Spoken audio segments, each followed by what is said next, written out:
Kita lanjutkan lagi tadi. Jadi setelah kita iman, kita supaya hati-hati. Pilihan tergantung kepada kita, karena Allah menyebutkan ada 3 level golongan orang iman, yaitu sabikul bikhairat, dolamuli nafsi, sabikul bikhairat, muqtasidun, dan dolamuli nafsi. Jadi di situ orang yang mempersungguh semuanya dia pengen yang terbaik di hadapan Allah, karena dia ingin derajat yang tertinggi di hadapan Allah. Ada yang muqtasidun, biasa-biasa saja. Ada yang dolamuli nafsi, menganiaya dirinya sendiri. Udah tahu peraturan, dia masih melakukan satu pelanggaran. Dan untuk level ini itu Allah tidak menyebutkan, oh ini khusus sabikul bikhairat, imamnya yang ini jamaahnya, tidak, semuanya bisa kena. Makanya untuk itu kita berusaha untuk fokus, kita nggak usah memperhatikan person atau diri seseorang.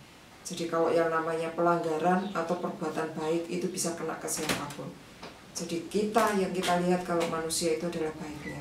Tapi kalau untuk yang sesuatu yang kurang baik itu tidak perlu kita perhatikan. Kita fokus terhadap diri kita sendiri. Fungsi kita sebagai manusia tidak lain adalah untuk beribadah kepada Allah.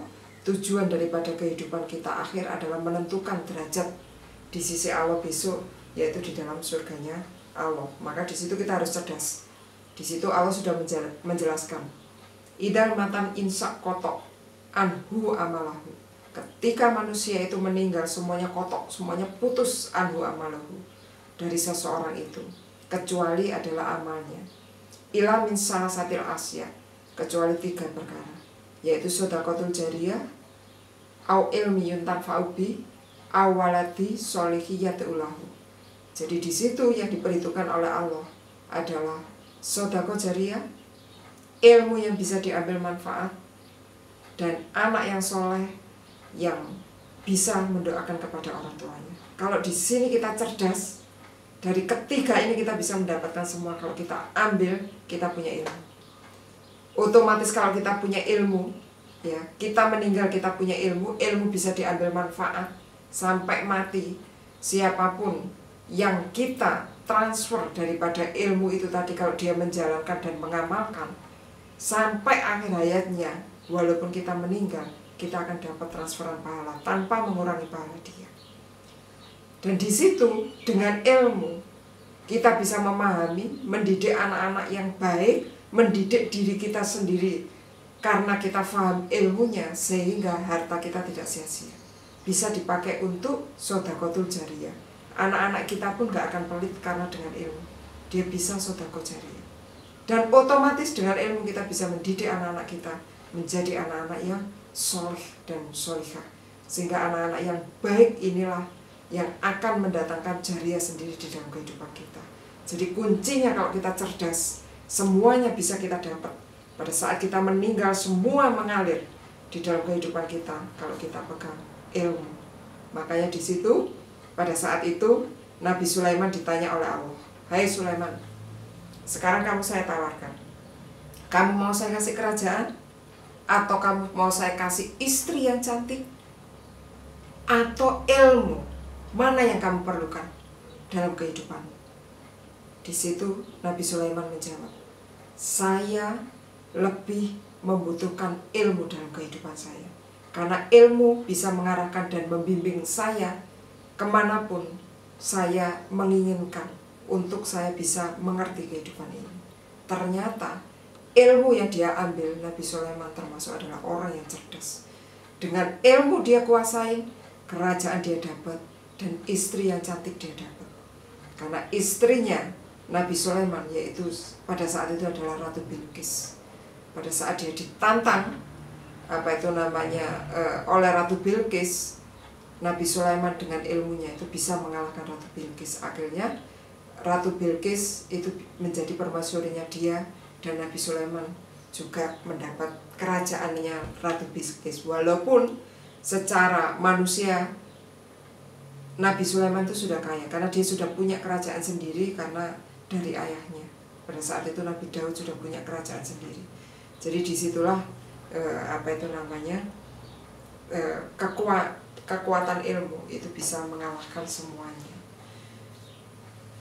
Dan di situ di dalam kehidupan kita supaya tahu bahwa Allah itu menjelaskan bahwa lamnya bekok minat dunya ila balaun wal fitnah. Jadi tidak tersisa di muka bumi ini kecuali yang ada itu adalah balaun dan fitnah, cobaan dan kerusakan. Maka dengan adanya kehidupan yang seperti itu, kita akan bisa tenang kalau kita menguasai ilmu. Karena dengan adanya cobaan dan kerusakan, kita bisa tahu bagaimana cara mengatasi itu tadi semua. Maka di sini resep daripada 4 kebahagiaan yang digambarkan oleh Nabi bisa didapatkan manusia di muka dunia ini. Kalau kita bisa memiliki, antara lain di situ Nabi Muhammad SAW bersabda, Arba'un min sya'adatil mar'i. Jadi 4 kebahagiaan manusia itu kalau dia memiliki antakunu zauzata sholihah.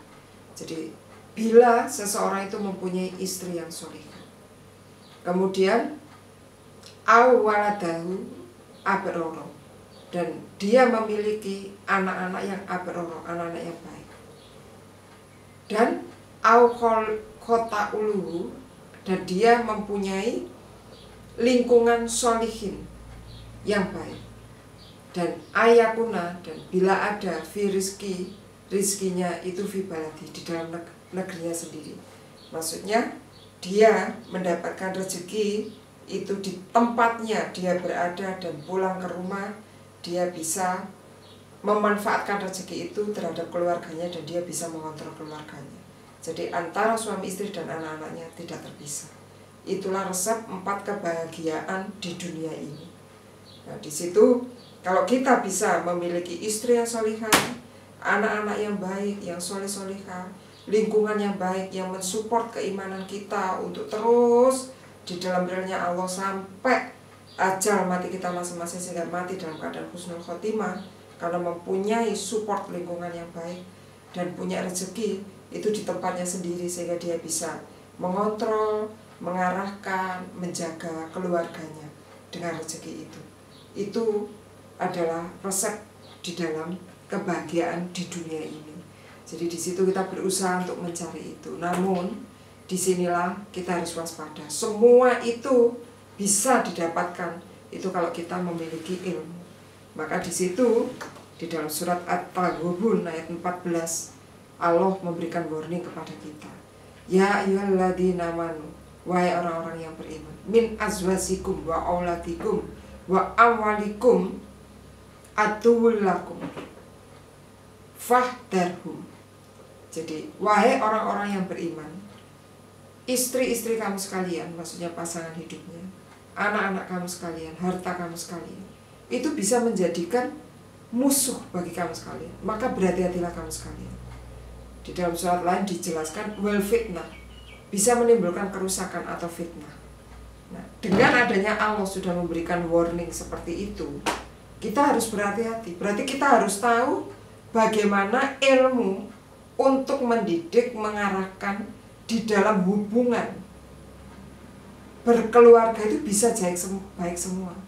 Bagaimana hubungan antara suami istri, hak dan kewajibannya harus bisa terpenuhi sesuai dengan apa yang ditunjukkan Allah Rasul, sehingga satu sama lain bisa menghargai, satu sama lain bisa saling mensupport, sehingga tujuan ingin masuk surga, selamat dari neraka, dan semata-mata berkeluarga itu adalah niatannya untuk ibadah itu tercapai, itu bisa terlaksana.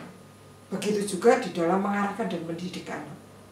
Ilmu-ilmu yang sudah diajarkan oleh Allah Rasul itu supaya dikuasai, sehingga bisa mendidik anak-anaknya menjadi anak-anak yang solih-solihah, sehingga bisa menjadi jariah sendiri di dalam kehidupannya. Namun kalau tidak, anak itu bisa jadi musuh dan bisa menimbulkan kerusakan bagi kehidupan. Begitu juga dengan harta. Kita harus tahu ilmunya bagaimana memanage harta. Harta yang baik adalah harta yang banyak dipergunakan untuk fisabilillah.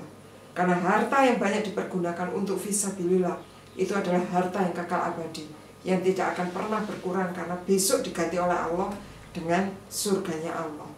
Nah, kalau di situ kita tidak paham dengan ilmu, wah, apapun yang kita lihat di muka bumi ini semuanya adalah di situ bahwa Inna dunya mata'ul ghurur.